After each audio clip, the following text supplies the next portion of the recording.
Hello, you guys. So, have you ever felt like you're just stuck in on mode? Like your body won't relax no matter what you do, and your breath won't go deep, and that tension just keeps building, and you try to let your shoulders down, you try to take a deep breath, you try to soften, and it just keeps coming back. I mean, that has kind of happened to most of us, right?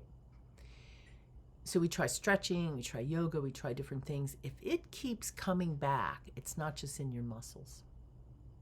It very well may be that your nervous system's holding the brakes on you being able to integrate your whole self. So today we're talking about what it really means to be stuck in a survival mode and what it can feel like and how to get the system moving again. I'm Dr. Melanie Carlone, a physical therapist, a somatic practitioner, a lifelong learner, and I'm just passionate about finding the ways to restore flow through the nervous system, the fascia, the emotional body, the mental body. So it's all about integration. And in this episode of Why It Hurts and How to Heal, we're looking at how these survival states can shape your posture and your physical movement, and why you get stuck in it, and how 3 somatic reflexes that I've spoken about a lot, and the blending of them, which I haven't really spoken about yet, how they not only reflect your survival load that you can see in your body reflected, and the simple movements that you try to do that are being affected by a chronic tensioning, but how you can actually gently and consistently teach your system to rewire a new way. So this is a powerful one. Let's start. We casually talk about fight or flight all the time. You hear that, stuck in fight or flight mode. What does it really mean? But this kind of survival mode is really fourfold, okay? So you have the fight mode. This is what we typically call the green light reflex, and that's when you're stuck in the back muscles, activating and wanting to protect and support you. But what happens if you imagine like a rubber band going from the back of your skull all the way down is that tensing can present itself because of something that happened early on that didn't get worked through, and it gets stuck in your nervous system looping. That's the green light. Go, go, go. The flight mode is where we mobilize more the back and the front of the body. So it starts to become kind of a complex multiple system loop. So you have the back and the front of the body beginning to be hyperactivated. The freeze mode, where the red light of the front of the body collapses in, and the musculature in the front always has a slightly higher tone, starting to change the way our posture is. The fawn, where you appease the environment and other people for safety. And again, we learn all this when we're very young. It's not a conscious thing, so you're not broken. There's nothing wrong with you. We all have some aspect to this. So that fawning, where we were appeasing, often has a rotational component from a trauma and an inner drawing motion. And each of these patterns comes with a really predictable physiological reaction. The breath shortens. The ribs don't move fully. We tend not to inspire completely. The diaphragm becomes braced. The pelvis is often gripped, or the lower belly. There can be tension in the jaw, and you could have any one of these. The neck becomes more rigid. I have a real rigidity with left rotation. That's become my best teacher. And it's connected to my right leg and the trauma reflex. And I've been looking a lot at fawning. It's fascinating. But things you wouldn't necessarily think about either, like digestion, where shut down, or you're having constipation or intermittent with loose bowels and constipation. Of course, there's a microbiome element, and there's a whole terrain approach to that. But it's amazing how much that gut-brain interaction through our emotional body and our fascia has an effect on digestion, on your sleep, even on hormone regulation. So here's the big truth. Your nervous system is one of the master managers of your body, and it doesn't care if the threat is real and there's actually something out there. Someone cuts you off in traffic and you can't let go of it for the day. even though it wasn't really a threat. It doesn't distinguish between real right now or remembered. When a trigger happens and your body goes into a pattern, it is always right now for the primitive brain. If that part of the brain perceives danger, whether it's physical danger, emotional, relationships, it initiates these reflexes, and they're a loop in the spinal cord. And those reflexes shape your posture. They shape how you move. So every survival state has like a somatic signature. Like I said, the fight one is like the green light. You brace, you arch, you're leaning forward into life. You're kind of that go, go, go. Your back muscles can kind of fire like armor for you. It's kind of the I'll take care of it body. Okay, and we all, if we're not that person, we know someone like it. The flight reflex is like that green go and the red stop. You're like revved up and wanting to pull in at the same time. The breath tends to stay high.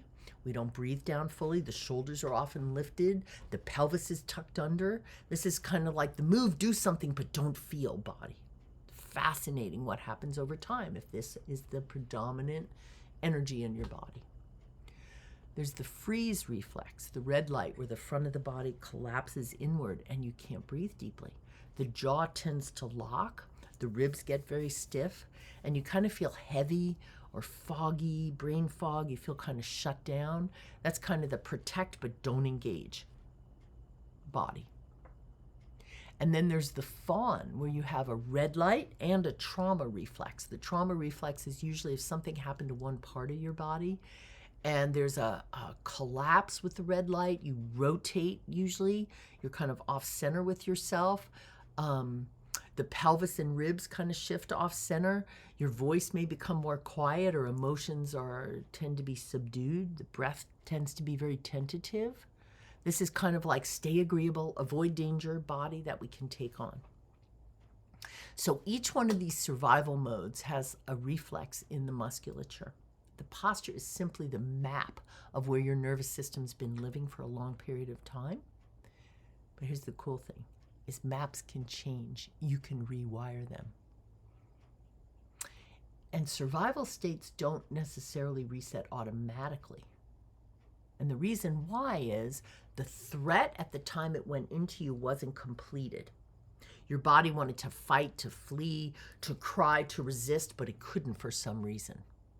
And you never got the all clear signal, so the system stayed on guard. Remember, it's very primitive. If you watch an impala, and I lived in Africa for many years, I've seen this. You watch an impala being chased by a lion and it gets away. It goes into this like massive shaking, stress release, endorphin activated muscle reaction. And it can do this sometimes for a couple of minutes, just looks like it's having spasms. And then it passes. It's worn off all of that, and it goes back to eating grass like nothing happened, like it didn't just run for its very life. We have lost our ability to do that. We don't get all clear signals, especially as children where there's so much coming at us. So our systems stay on guard, and then chronic stress becomes the baseline. So yeah, it's an amazing nervous system. It adapted very efficiently to what it perceived happening, but it wasn't helpful. And those reflexes then become habits. And the muscles have learned to hold before you realized and learned how to feel and let it move through you. So the sense of deep safety becomes unfamiliar, like you can't ever quite let go. And often even dropping into a calm state can feel unsafe, like you really can't stay there, you got to get going. Because it's not what your system is expecting, it's not the habit. So at the root, this is why traditional stretching, strengthening, posture correction all fail in the long run, because you can't override a survival response with willpower. You have to work with the nervous system, not against it. So that's what I want to do next, okay? So take note of the time stamp on here, because you can just go right to this and make this a practice. So the first one we're going to do is orienting. So I want you throughout this to move slowly. Breathe softly into the low back ribs. And no agenda. Right now, this time is for you. There's nothing to do, nowhere to go, just be here. All right, so orienting. Simple thing. The first job is to tell the nervous system, I'm here right now. So I want you to slowly look around the room. Let your head move, and then your eyes, and just orient. See the shape of things, the color. Keep breathing in your low back rib, and just notice. That's all there is to do in this orientation phase, is notice. This resets the freeze and collapse kind of urgency in the body. So when you experiencing yourself in an anxiety state, just reorienting can make a big difference. Now let's talk about the jaw. For all reflexes, especially the freeze and the fawn, the jaw gains its own tension. So take the tongue from the roof of your mouth or the floor of your mouth and kind of unstick it. Let it soften. Let your molars float apart and let your tongue park right behind your front teeth. This completes a really beautiful cycle, an energetic Chinese medicine cycle in the body of the central and governing meridian. Okay? And notice as you do that, taking a deep breath, how it feels. It's subtle. Maybe exhale with a soft voo sound. So voo, and let it go back deep in the throat. Do that a couple times. Voo. Notice what you feel inside your throat. That amazing space, the vagus nerve, that traveler that controls and conditions reflexes in the body, has to pass right through the neck and through the jaw. It's like a master switch for the vagus nerve. All right, now let's go from here to shoulder floating. So for most of us, we have shoulder armor.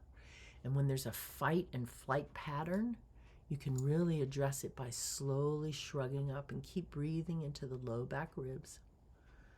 Let your shoulders come up and then ever so softly let them drop down. Keep breathing. You hold very briefly and you drop slowly. And when you let go all the way, let go. And then let something melt. And you'll find a relaxation that's uncommon, that you actually couldn't do before you did that. You can repeat that with your shoulders forward and up. Afterwards, let them melt, or the shoulders back and up.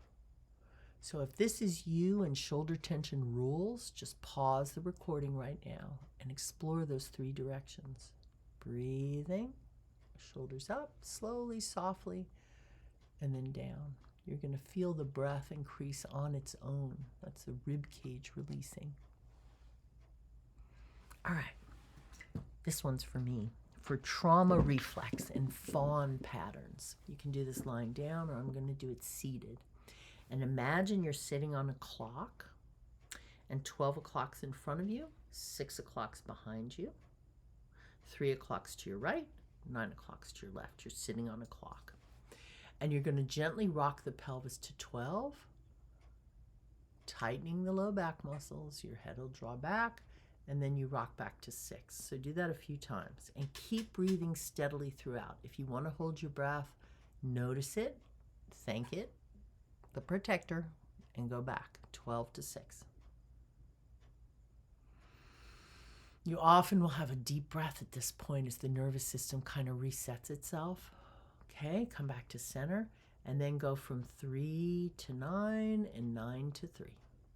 Just rock. And you may notice almost like thumbs pushing in clay. That's easier to go one way than it is the other. Okay, that's trauma reflex. Much easier for me to go the right than the left. Now, come back to center, and I want you to do a circle around the edge of the clock. So go to 12, 3, 6, and 9. And get a smile on your face because it's kind of funny, right? Little Elvis pelvis. Dropping one hip, back, and then the other, and very slowly. This has an amazing effect on restoring rotation in the back, reducing back pain, softening the belly, giving your intestines and your viscera a good massage. That rotation is the first kind of movement that's lost under threat. So give it a beautiful invitation to be present. And then the last one is the softening spiral. And this one's really sweet. I've mentioned it before, like being kelp. If you've ever seen kelp in the ocean, how it's connected to a rock, you're going to imagine your sit bones being the root, right? Or if you're lying down, the perineum and the sit bones. And then you're going to let your spine subtly sway, but always stay connected to the root. Forward, back, rotations. Imagine being in the ocean, little micro undulations. And it's fluid, not perfect. As a matter of fact, see if you can follow so the next movement is the one you're being invited to do. Rather than thinking about it, you feel it. And that's your body remembering how to actually feel, to flow inside. Isn't that cool? So those 5 steps, beautiful reset. And when you do this work, reflexive tension decreases. You start to reset the set point at the brainstem level. Pain signals quiet. Your breath naturally deepens. Range of motion increases in your joints, and the emotional load that you've been holding starts to decrease. It like shifts your perspective. Clarity increases. Because basically you're giving your system the message, danger is over. You don't have to force your way out of survival mode. It doesn't work. It just adds to the burden. You invite your system out.